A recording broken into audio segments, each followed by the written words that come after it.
going to be an ultimate guide to Minecraft so you can get started and then get familiar with everything in this game. This guide is going to help you learn everything you need to know about this game. It's going to be very straightforward, very comprehensive, and I hope it's something you guys can easily follow along. Now, I think this video is worth watching even if you've played Minecraft before, because even myself, who I've played in years past, getting back on and learning all the new mechanics and then getting used to the menus and stuff took me quite a while. So I think even if you're familiar with this game, then this video might teach you some stuff. And I worked unbelievably hard to put this video together, so I hope this is something you guys enjoy. If you do, please make sure to leave a like rating on the video, and of course subscribe if you are brand new around here for brand new Minecraft content, and also Hytale when that comes out. I've got some really cool stuff for this channel planned down the road, so you're going to want to make sure that you do stick around. But anyways, guys, let's go and get into this ultimate guide for Minecraft and help you learn this game. As soon as you spawn into your game, you're going to spawn somewhere in the world, and you're going to have absolutely nothing on your character except full health and then full hunger, of course. Now, what you're going to want to do from here is find some kind of plot of land where you're going to start building, or at least somewhere to get your basic needs set up. Now, I'm going to recommend that the place that you start building is somewhat near where you spawn, just because if you accidentally die, then you're not too far away from where you're already building, and you won't lose all your stuff. So as far as where you should start building, I'm going to recommend somewhere that has a lot of resources. This means water, trees, maybe some potential animals so you can get food, some mob spawns, of course, at night, because you're actually going to need that a little bit. And in general, I guess somewhere where you have access to everything you need that isn't too far away. So once you've figured out your plot of land that you're going to start building, then you're going to want to go find some trees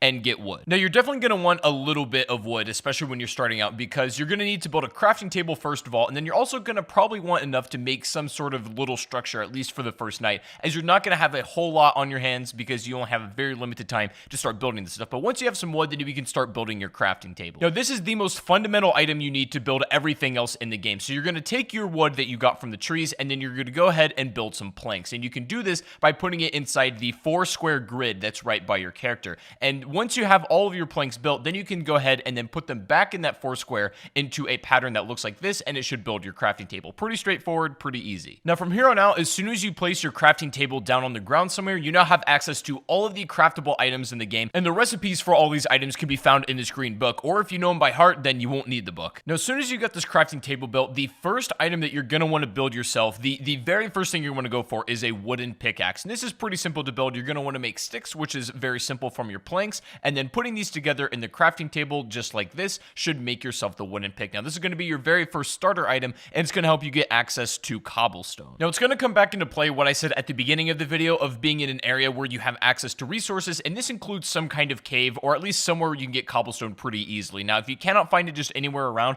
then you can dig straight down and you're going to find stone. But now, don't be too worried about breaking this wooden pick. It's going to allow you to get yourself a pretty hefty amount of cobblestone to begin with, but after this, you're not going to need a wooden pick ever again. So don't be afraid to burn it all and then just, get as much cobble as possible. Now, depending on where you start mining, you might run into other resources as well, like coal or iron or even some other stuff, and if that's the case, then great, but just wait, don't mine it just yet, and wait until you make a stone pickaxe. Now, from here on out, stone picks are going to pretty much be your bulk work for mining. You make it the exact same way you just made the wooden one, and pretty much this is going to be your #1 way to clear out cobblestone, especially when you're just bulk mining, because the resources for these picks are very easily replaceable. It's literally just stone and wood, and you'll pretty much never run out of these things. But eventually, after you get mining enough, you are going to run into some iron ore, and the only way that this is going to be usable to you, the way to make it viable, is you're going to need a furnace, and with all the spare cobble, you can make one of these really, really quickly. So once you have that furnace, now you have access to melting these down. The furnace, just like the crafting table, is literally one of the most fundamental tools in this game, so I recommend you put it near your crafting table and likely in some kind of structure that you've already made for yourself, just to have it somewhere safe. The furnace is going to allow you to do literally everything from melting down ores into usable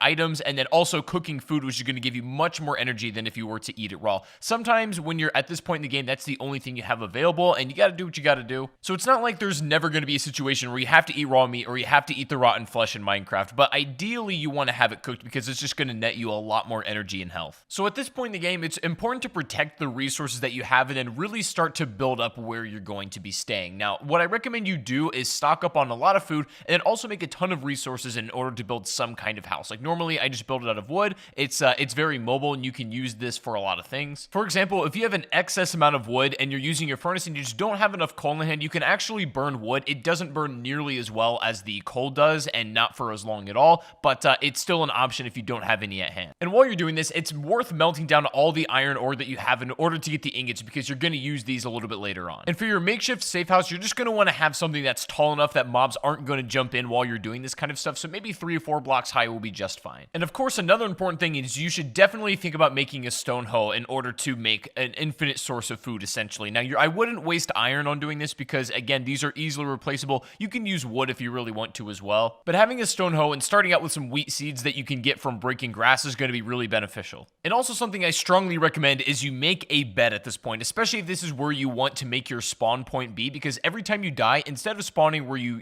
were at the beginning of the game, as soon as you lay in your bed for the first time, this will be your new spawn point. And of course, you can only sleep at night or when it's thunderstorming, and also there cannot be too many enemies nearby or else you won't be able to sleep either. You can bring your bed with you if you start traveling and set up like makeshift camps. If you want to change your spawn to somewhere else and be a little bit closer to like a big mine or something, you can do that as well. Just don't take it into the nether. So when setting up your wheat farm using your stone hoe, ideally you're going to want to sort of till the ground that is touching the water, because these are going to grow the fastest when you plant your seeds there. Now, it's not required that you put it up against the water, but they are going to grow faster if the dirt blocks are in the water. So that's just something to keep in mind. It can be a little bit scuffed, like just the way that you plant it, if you're going to be moving it pretty soon. But if you want to have like where you're going to be staying permanently, then you can organize it a little bit more, fence it in, and have water running in between each dirt block. There's a lot of different ways you can set up that are going to yield different results. But what's important here is the fact that this is going to be like an infinite resource of food that you can just make bread with. And so it just takes a little bit of time and your attention to take care of it. And of course, you're not going to want to step on these blocks either as you're taking care of it, but it'll be an infinite source of food and you can definitely stock up. You can use the wheat just to make ordinary items like bread, but you can also save it up and then, go for other ingredients and items to make something like a cake, which is going to last a bit longer. Now, at this point in the game, with all of your basic needs set up, this is where the game starts to get really fun, because now you can take it in any direction you like to. For example, this would be a good spot in the game to get bone meal from a skeleton, which is really, really easy to obtain. And then you can find a wolf out in the wild, tame it, and then it'll become your companion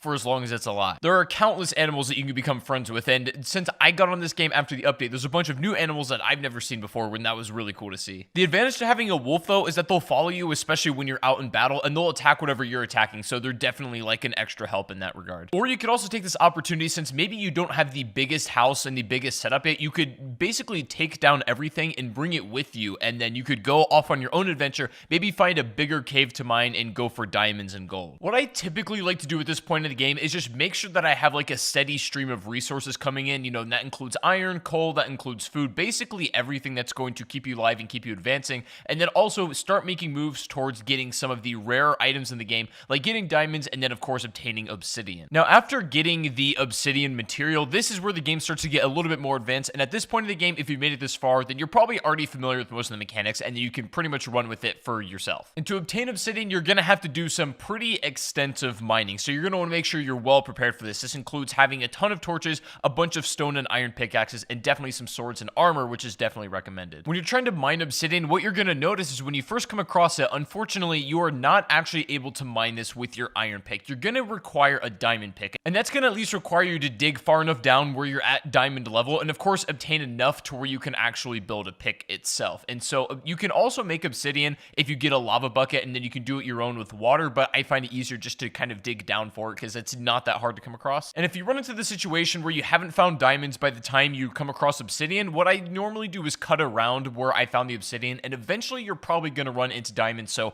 I wouldn't worry too much there. And of course, since diamonds are especially rare, if you do find it, you're going to want to make sure you take care of it. What's nice about this game, though, is that once you've kind of dug out far enough where you found diamonds already, it's not too hard to keep finding more. So once you initially find your first ones and you can kind of chain off of that, then you should be in good shape just to get more as well. Now, for whatever reason you are struggling to come across diamonds, no matter how much you're mining, I made a video of the top 5 best ways and easiest ways to find diamonds in Minecraft, so you can go check out that video if you're having problems. But if you're there long enough and you're doing everything right, then you shouldn't have any problems whatsoever. And also, you're going to run into a lot of redstone, and you can get really, really creative with this item if you so wish to. But just as a beginner and as a starter point, it's really nice to make something like a clock and also a compass for Minecraft. The compass is going to allow you to travel much further distances without getting lost, and you can safely do it basically by following wherever your house would be, and you can go off and venture wherever you want in this entire world and then make your way back eventually using this compass. If you want to go a step farther, you can also make a map, which does require a little bit more materials, but it's definitely worth it if you want to go that route as well. And also, having a boat on hand is never a bad idea, because there sometimes are very long stretches of water that can be easily crossed using a boat, but are not easily crossed any other way. But if you've done everything in this guide up to this point so far, then you should have a steady stream of resources, a bunch of excess stuff on hand, such as iron, coal, all that sort of stuff,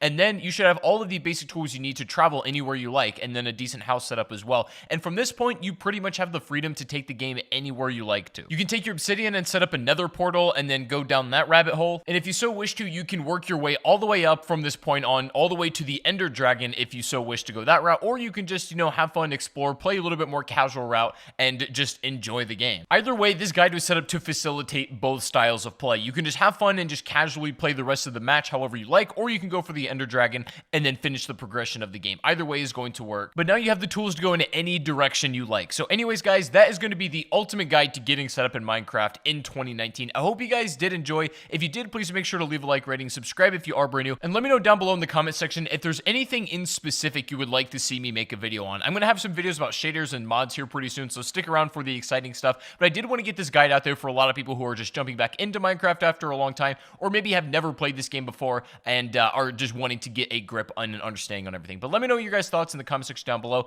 Thank you guys for watching once again, and I'll see you all on the next stream or the next video. Take it easy, guys, and peace out.